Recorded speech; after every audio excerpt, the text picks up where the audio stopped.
Short films చేశారా? సినిమాల్లోకే డైరెక్ట్‌గా వచ్చారా ఎట్లా? ఫస్ట్ ఏం చేశారు? ఫస్ట్ నేను టీవీ ఛానల్స్‌కి ఆడిషన్స్ ఇచ్చా. సాక్షిలో వర్క్ చేశా. హ్మ్. తర్వాత మా మ్యూజిక్‌లో కూడా ఆడిషన్స్ ఇచ్చేది స్టార్ట్ చేద్దాం అనుకునే టైంకి ఓకే. పెళ్లి లొల్లి స్టార్ట్ అయింది. ఒక 1 ½ ఇయర్, 2 ఇయర్స్ అందులోనే నరకం చుక్కలు కనిపిస్తున్నాయి అదే. నాకు. జస్ట్ సర్వైవల్ కోసం కొట్టుకుంటున్నా. అప్పుడు ఇంకా బ్యాక్ పెయిన్ ఎక్కువైపోయి హాస్పిటలైజ్ అవ్వడము, ఈవెంట్స్ చేస్తుండే. సో, ఫైనాన్షియల్‌గా సపోర్ట్‌గా ఏది దొరకట్లేదు. టీవీ ఛానల్‌లో కనిపిస్తే ఆ టీవీ ఛానల్‌కి వచ్చి కొట్టేవాడు. ఆహాహా! అలా ఫిజికల్ అబ్యూస్ ఎక్కువైపోయింది. సో, కనిపించకుండా ఏం చేయగలుగుతా అనే పాయింట్‌లో ఈవెంట్స్ చేయడం స్టార్ట్ హ్మ్. చేసిన. వాయిస్ గేట్ అని ఒక కంపెనీ ఉండే. అందులో వాయిస్ రికార్డింగ్స్ ఉంటుండే డిఫరెంట్ టైప్స్. ఆ! ఫోన్స్‌కి లైక్ ఓకే. ఎయిర్‌టెల్, ఆహాహా! వోడాఫోన్ ఇవన్నిటికి కాల్ రికార్డింగ్స్ ఆ! ఉంటాయి గదా! అవి చేస్తుండే. ఓకే. బట్ దెన్ నాకొక పాయింట్‌లో అనిపించిందేంటంటే, నేను చేయని తప్పుకి నేను మొహం దాచుకుంటున్నా అంటే నేనేమన్నా క్రిమినల్‌నా? అదే. ఇదేంటి అని కోపమొచ్చి ఇంకా డివోర్స్ అయిపోయేదాకా ఉందాం ఏదైతే అది అని చెప్పి అదృష్టానికి కొద్దీ నాకు ఒక ఫ్రెండ్ పరిచయం అయ్యి ఆ ఫ్రెండ్ హెల్ప్ చేసి అలా హుహుహు. గాట్ బ్యాక్ టు మళ్ళీ అప్పుడు ఇక షార్ట్ ఫిల్మ్స్ చేయడం స్టార్ట్ చేశా. ఓకే. ఈవెంట్స్ చేస్తుండే, షార్ట్ ఫిల్మ్స్ చేస్తుండే.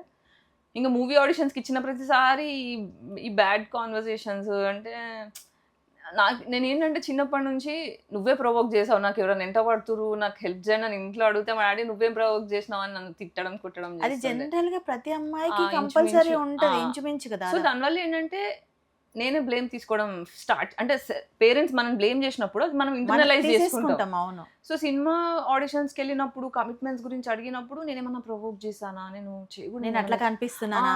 నేనేదో చేసుంటా అందుకే ఇట్లా అయితుంది. అసలు నాకు అర్థం కావట్లేదు. నేను కన్‌ఫ్యూజన్‌లోకెళ్ళిపోయా. ఒక్కరంటే 2 సార్లంటే అనుకోవచ్చు. ఎక్కడ పోయినా ఇదే నడుస్తుందంటే నా దగ్గర ఏదో తప్పుందని.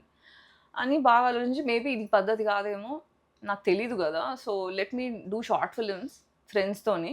ఆ ఫిల్మ్స్ చూసి వర్క్‌కి పిలిస్తే అప్పుడు ప్రాబ్లీ ఐల్ సీ అని చెప్పి ఇంక నేను ఆడిషన్స్ ఇయ్యడం మానేసా మూవీస్‌కి. ఓకే. ఇచ్చడం మానేసి షార్ట్ ఫిల్మ్స్ చేస్తే ఇంక అక్కడి నుంచి I started getting offers. First short film ఏంటి? గుర్తుందా? My past 3 girl friends. నాకు మిమ్మల్ని ఫస్ట్ ఎందులో అంటే పెళ్ళికి ముందు అది 'షిరిందేదో' లాస్ట్ సినిమా. Short film. సో, తర్వాత సినిమాల్లోకి ఏ సినిమా ఫస్ట్ సినిమా మీది? ఫస్ట్ 'బందూక్' అనే సినిమా వచ్చింది.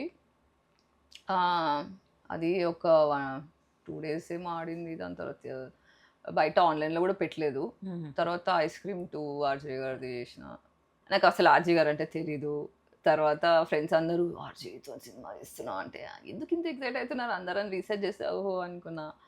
సెట్‌లో అంతా ఎక్సైటింగ్ అనిపిచ్చేది. కొత్త గదా! అదే. అదే. So, so called so big direct అంటే చిన్నప్పుడు ఇంట్లో సినిమాలు చూడనీయలేదు. ఓకే. అసలు టీవీ అనేది యాక్సెస్ లేకుంటుండే. సో, ఇట్లా ఆర్‌జే గారు తీసిన ఐకానిక్ సినిమాలేవి గూడా నాకు తెలవదు. ఓహోహో! తర్వాత నాకు 'ఐస్ క్రీమ్ 2' సినిమా షూట్ అయ్యేటప్పుడు నేను ఆర్‌జే గురించి రీసెర్చ్ చేసి ఇంత క్రేజీయా వావ్! అని ఫుల్ ఎక్సైట్‌మెంట్ వచ్చింది. ఇంకా సెట్‌లో అంతా ఇట్లా ఫుల్ అడ్మైరేషన్ మోడ్‌లో ఉండేదన్నమాట. నెక్స్ట్ ఏం చేస్తారు? నెక్స్ట్ ఏం చేస్తారు? నెక్స్ట్ ఏం చేస్తారు? అట్లుంటుండే. సో, నడిచింది. ఈ ఒక లొకేషన్ నుంచి ఒక ఫుల్ పరిగెత్తిస్తుంటాడు ఆర్‌జే సార్. అందరిని ఉరికిస్తుంటారు.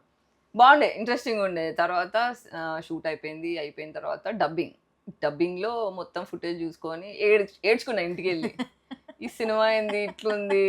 నేనేమో ఎక్స్‌పెక్ట్ చేసా. ఏదో 'ఆర్‌జే గారు' ఏంది 'గోవిందా లాంటి అవును. సినిమాలేంది 'ఐస్ క్రీమ్ 2' ఏంది వద్దా అనుకోని ఫుల్ డిప్రెస్ అయిపోయినా.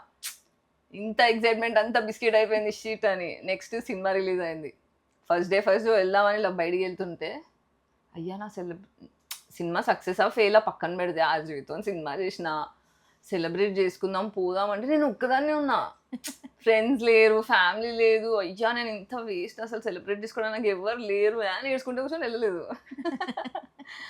అది అట్లుండే. అంటే 'ఆర్‌జీవితో' పరిచయము సినిమా తర్వాత గూడా 'ఆర్‌జీవి' మీద గూడా కొన్ని సమ్ రిలేషన్ ఉన్నట్టుగా ఇట్లా కొంచెం అవన్నీ ఫేక్ న్యూస్ అవన్నీ అండి. అవన్నీ అప్పుడు బాగా వైరల్‌గా అయ్యాయి గదా!